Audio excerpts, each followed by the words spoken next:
Highlights of Kalyanamala, presented by Casa Grande, building aspirations, powered by Pariware, always in fashion. Pothi Silks, Alayam of Silks, Aroma, the range of premium food products.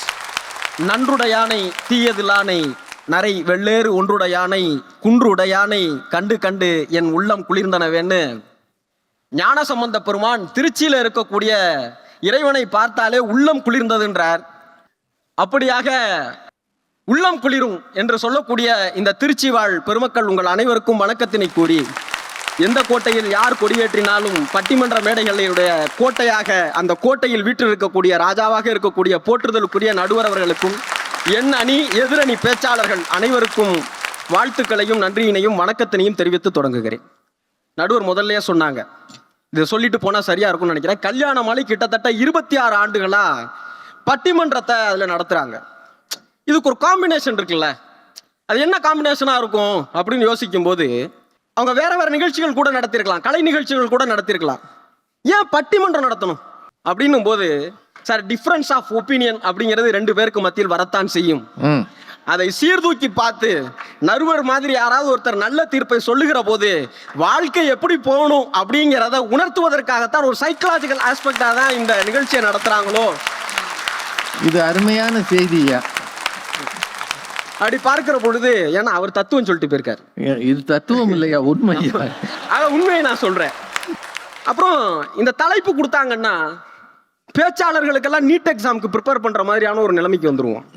படபடப்பாய் அது திரும்ப எழுத வேண்டி இருக்குமே. இது திரும்பவும் எழுத முடியாது, ஒரே அட்டம்ப்ட் தான். அப்படிங்கிற போது ஒரு பதட்டத்துல எங்களையும் நம்பி உங்களையும் நம்பி உங்கள் முன்னாடி நிற்கிறேன். சார் அந்த பக்கத்துல இருக்கிறவங்க எல்லாம் பாருங்களேன், அவங்க என்ன சொல்ல வராங்க? அவங்க எல்லாம் ஏதோ தியாகிகள் மாதிரியும், அவர்கள்லாம் உடல் பொருள் ஆவி எல்லாத்தையும் குழந்தைகளுக்காக அர்ப்பணிச்சிட்டவங்க மாதிரியும், நாங்கள்லாம் ஏதோ சுயநலவாதிகள் மாதிரியும், எவன் எக்கேடு கட்டு போனா எனக்கு என்னன்னு இருக்கிற மாதிரி ஒரு தோற்றத்தை குண்டு பண்றதுக்கு முயற்சி பண்ணாரு தோழர் அருண். சார் அப்படிலாம் ஒண்ணுமே இல்லை சார். கலீல் ஜிப்ரானுடைய ஒரு புகழ்பெற்ற வாசகம் இருக்கு சார், குழந்தைகள் உங்கள் வழியாக வந்தவர்கள் தான், உங்களால் வந்தவர்கள் அல்ல. ரொம்ப சிம்பிள் சார். குழந்தைகள் நல்லா வாழணுமா? ஆமா வாழணும். குழந்தைகளை நல்லா படிக்க வைக்கணும், எல்லாம் பண்ணணும் சார்.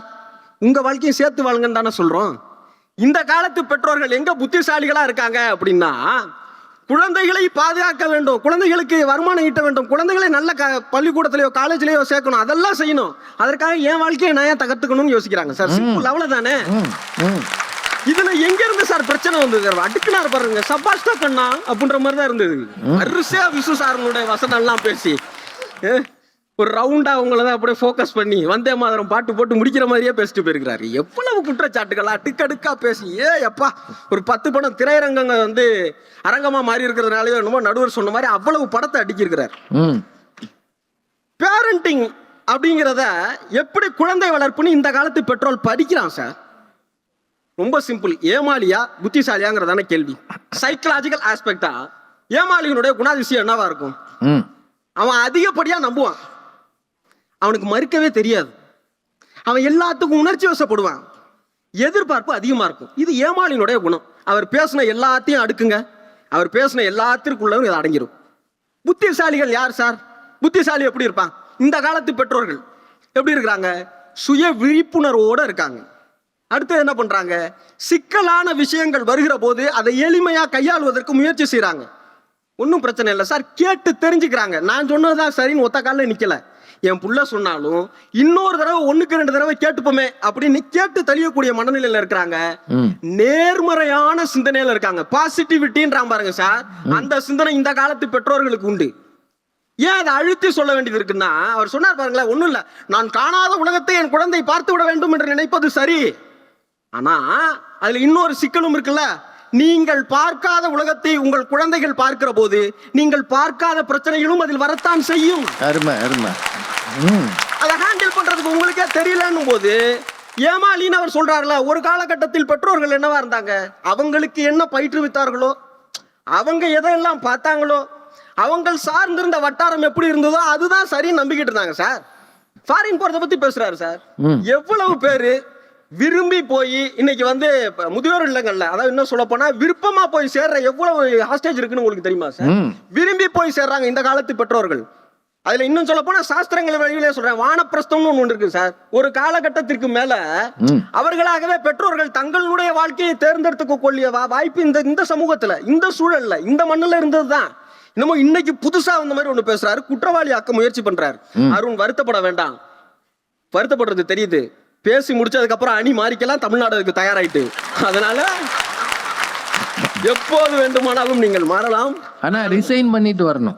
ஆமா, அதனால அது எதுவும் பெரிய சிக்கல் இல்ல. ஒரு காலகட்டத்தில் எல்லாம் செகண்ட் மேரேஜ் அப்படிங்கிறதுக்கு வாய்ப்பு இல்லை சார். இந்த சமூகம் ஒத்துக்கல, ஏத்துக்கல சார். நீ தப்பான முடிவே எடுத்தாலும், நீ ஒரு கசப்பான துணையை தேர்ந்தெடுத்தாலும், நீ கசப்போடையே வாழணும்னு சொன்னிச்சு இந்த சமூகம். இந்த காலத்து பெற்றோர்கள் அப்படி இருக்காங்களா சார்?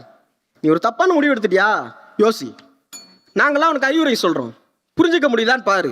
ஒத்து வரலையா, அது தப்புன்னு தெரிஞ்சிருச்சா, ஒன்றும் பிரச்சனை இல்லை, அடுத்த வாய்ப்பை ஏற்படுத்தி கொடுப்பதற்கு இந்த பெற்றோர்கள் தயாராக இருக்கிறாங்க அப்படின்னா இந்த காலத்து பெற்றோர்கள் தான் சார் புத்திசாலி.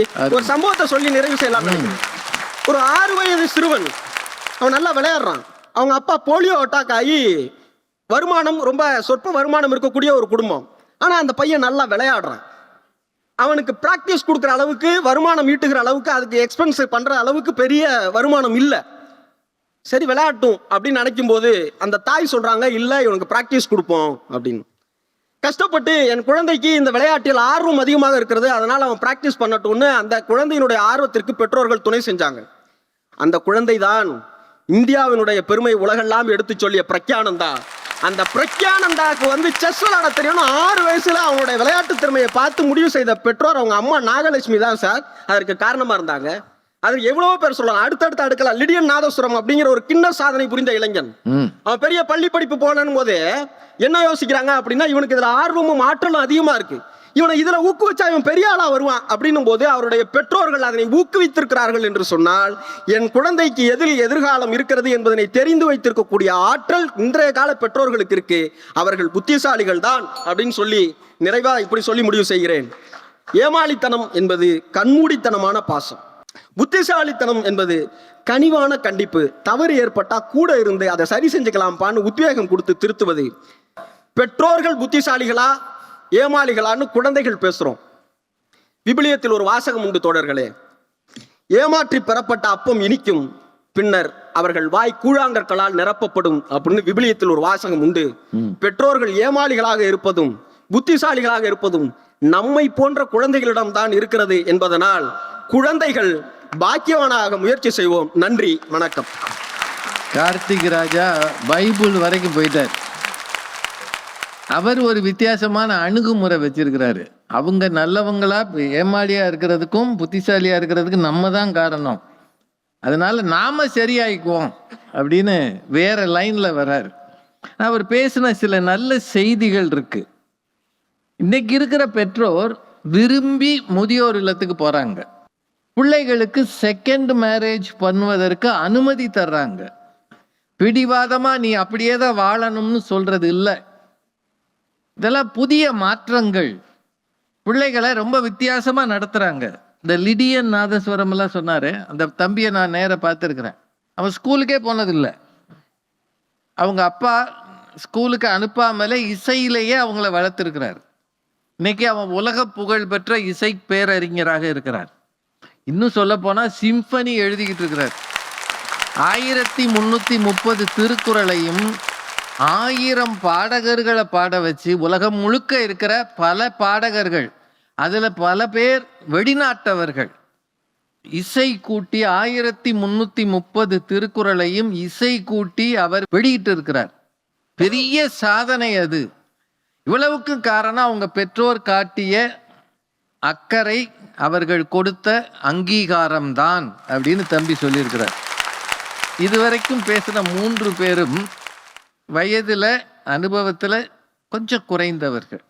இப்போ அடுத்த தலைமுறை, அடுத்த பெரியவங்க பேச வர்றாங்க. அதுல முதல் பேச்சாளராக நீங்கள் ஆவலோடு எதிர்பார்க்கிற அனுகிரகம்.